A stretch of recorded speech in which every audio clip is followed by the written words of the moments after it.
Bonjour à tous, aujourd'hui je vais vous faire une vidéo de présentation de la programmation du MOSFET Spectre pour Gearbox V2 que j'ai installé sur ma M4 Avalon. Alors là pour l'instant le MOSFET est branché, déjà configuré, je vais vous montrer les programmes que j'ai mis. Donc sur le mode sécurité il ne se passe rien, en semi on a du semi et en full du full. Alors ça c'est une des nombreuses options qu'on peut régler sur ce MOSFET. Pour pouvoir modifier les modes et les réglages des modes de tir, il va falloir procéder comme ceci. Alors, pour rentrer dans le mode de configuration, c'est peut-être le plus délicat à faire, il faut trouver la technique, il faut appuyer sur la détente pendant que vous branchez la batterie. Donc là, le moteur buzz 4 fois pour vous indiquer que vous êtes dans le mode de réglage. Donc maintenant, il va falloir trouver quelles options on veut régler. Alors là, par exemple, sur le mode semi, pour l'instant on a du semi, on va le changer pour le mettre en full, donc le mode semi en full. Il suffit d'appuyer donc 4 fois pour aller régler le mode de tir du premier mode, de la première position du sélecteur. Le moteur va buzzer 2 fois pour nous indiquer qu'on est bien rentré dans ce mode.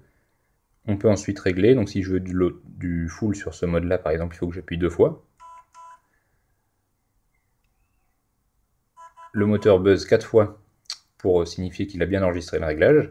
On va pouvoir passer au mode numéro 2, donc le mode qui est le mode full d'habitude, on va pouvoir le changer, et par exemple sur celui-ci, y mettre un burst de 4.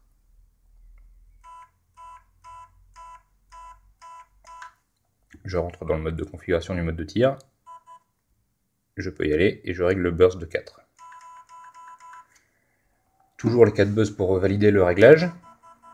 Voilà, maintenant on va pouvoir changer donc, la cadence, c'est-à-dire qu'on va pouvoir ajouter un délai entre chaque tir.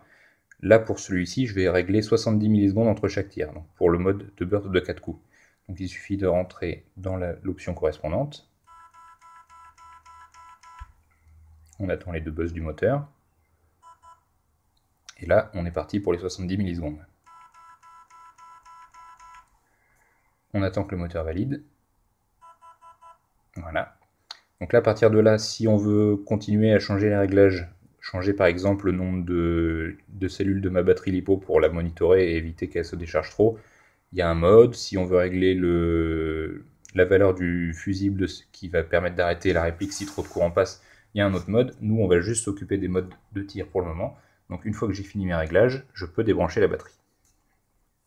Là, les réglages sont sauvegardés. Il ne reste plus qu'à rebrancher pour pouvoir y aller. Je branche ma batterie. La sécurité, aucun tir. Et donc là, en semi, on devrait avoir normalement du full. Voilà. Je passe en mode normalement full sur la réplique. Et là, on a réglé donc un burst de 4 coups avec 70 millisecondes entre chaque tir. Donc là, normalement, on devrait tirer 4 fois avec une légère pause entre chaque. Voilà.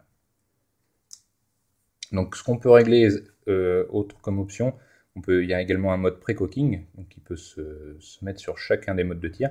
Le mode pré-cocking, en fait, c'est la réplique fonctionne en gros à l'envers comme un PSG1, c'est-à-dire que quand vous appuyez sur la détente, le coup part, et ensuite les engrenages remontent jusqu'à ce que le piston soit prêt à partir.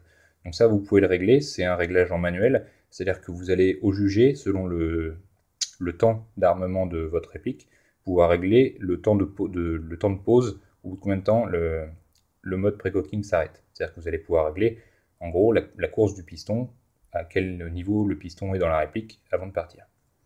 Vous allez pouvoir également régler le frein du moteur, ce qu'on appelle le motor braking, pour éviter que le moteur reparte pour un cycle une fois que le coup est parti. Vous allez pouvoir régler selon 3 paliers la puissance du frein du MOSFET par rapport au moteur.